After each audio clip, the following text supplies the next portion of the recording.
America అధ్యక్షుడు Donald Trump మరొకసారి హెచ్చరికలు జారీ చేశారు. క్యూబా దేశానికి చమురు విక్రయించొద్దని తెలిపారు. ఆ దేశానికి చమురు విక్రయిస్తే ఏ దేశంపైనైనా టారిఫ్లు విధిస్తారని బాంబు పేల్చారు. దీనికి సంబంధించిన ఉత్తర్వులను కూడా జారీ చేశారు.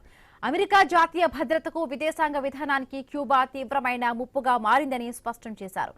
ట్రంప్ చర్యతో మెక్సికోపై ఒత్తిడి పడనుంది. ఇప్పటికే క్యూబా నుండి దూరం కావాలని మెక్సికోపై అమెరికా ఒత్తిడి తెస్తోంది.